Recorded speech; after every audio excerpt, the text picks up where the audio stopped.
work is almost completed. Now the enemies of Nehemiah implement their last strategy in order to stop him from being successful. Welcome to yet another tidbit from the books of Ezra and Nehemiah. I'm Dr. Paul Petersen, and we have come to chapters 6 and 7 in the book of Nehemiah. I will spend less time on chapter 7. It basically contains list of families, family houses of those who returned from Babylon. But in chapter 6, you have the last attack before the great celebration in the chapters to come. Let's read from New King James Version, chapter 6. Now it happened when Sanballat, Tobiah, Geshem the Arab, these are the three leaders opposed to Nehemiah mentioned previously in the book, along with the rest of the enemies, when they heard that I, Nehemiah, had rebuilt the wall, they sent to me, saying, "Come, let us meet together among the villages in the plain of Ono." Now, before we come to their strategy, let me just add a note here. Because the events in chapter 6 are framed by two references. Here he mentions that he had not at that time yet hung the doors in the gates. When we come to chapter 7, he says, "Then it was when the wall was built and I had hung the doors." So this references to the doors of the gates frame the narrative in between, and so to that story. The enemies wanted to dialogue with Nehemiah. Isn't that nice? Shouldn't we always be willing to converse with people, even our enemies? But note the following sentence in verse 2. But they thought to do me harm. So Nehemiah is wise. He reads through the nice letter and tell them he cannot come down. He doesn't have time. There's so much important work to do for him. They sent this message 4 times, and he gave them the same answer. So the first leg in the strategy was simply, let's get him into a place where he has no one to defend him, where we can attack him and straight out simply kill him. That did not work. So their next step, the next leg of the strategy is revealed. Then in verse 5, Sanballat sent his servant to me as before, the 5th time, with an open letter in his hand. An open letter meant that was something that they would spread and read along the way, probably when people gathered. Why is this messenger coming from the governor of Samaria? In that message it was said, "It is reported among the nations," and Geshem says, "that you and the Jews plan to rebel. Therefore, according to these rumors, you are rebuilding the wall that you may be their king. And you have also appointed prophets to proclaim concerning you at Jerusalem, saying, 'Now there is a king in Judah.' Now these matters will be reported to the king," that is a Persian king, "so come therefore and let us consult together." There's a reason for them to dialogue, because there are rumors going on that Nehemiah really wants to become king. That is to rebel against the Persian overlord. Fake news is not that new a phenomenon.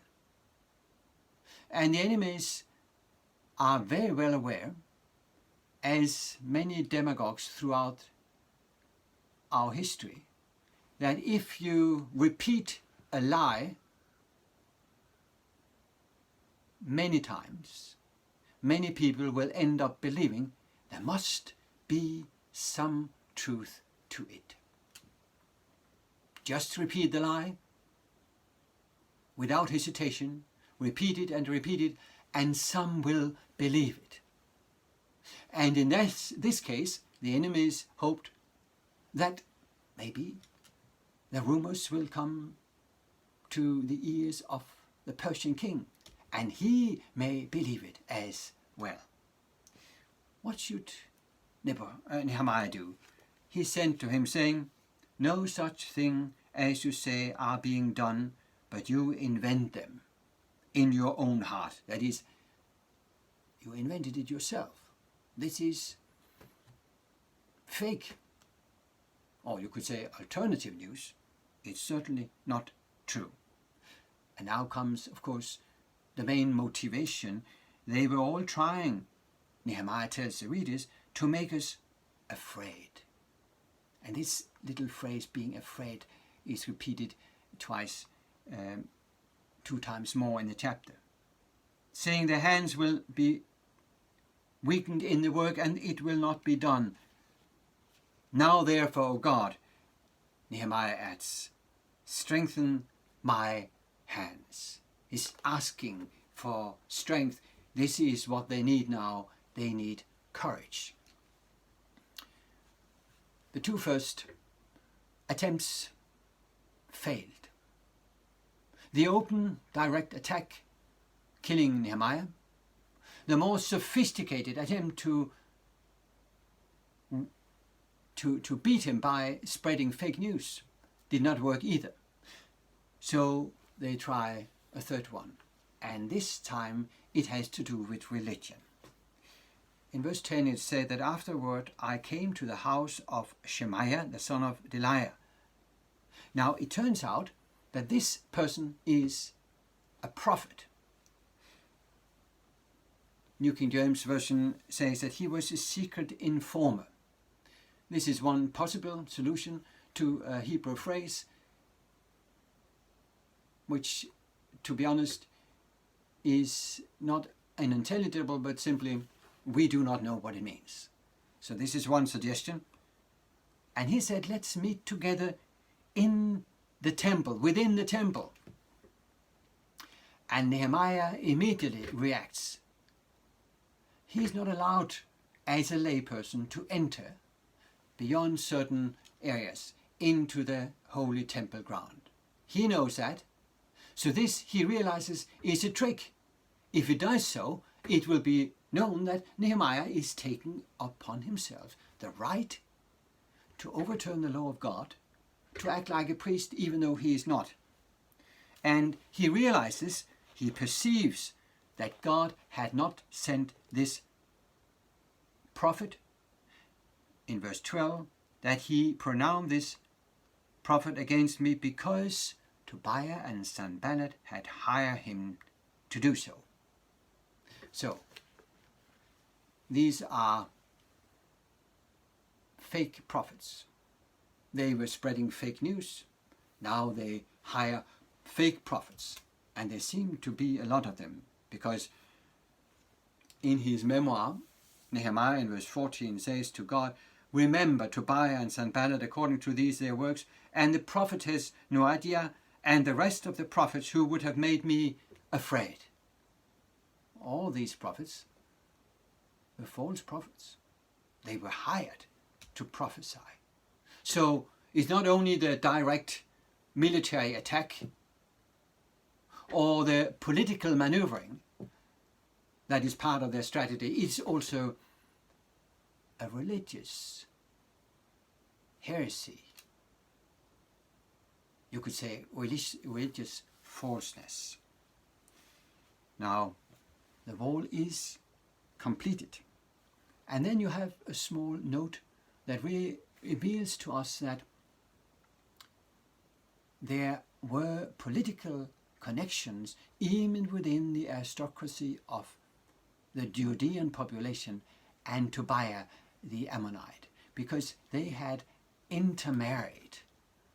And obviously, though we do not know too much about it, by this note we realize that Tobiah would have had his spies inside the walls of Jerusalem all through the troubles and all through the time of the completion of the work done by Nehemiah. So why did he succeed? 3 main reasons. He was wise. Nehemiah saw through the traps of the enemies. Next, he was courageous. He asked God to give him courage, and he acted upon it. And finally, he trusted the word and the law of God. Wisdom, courage, and trust in the word of God made Nehemiah victorious. Thank you for listening to another tidbit from the book of Nehemiah, and I look forward to see you back when we study chapter 8.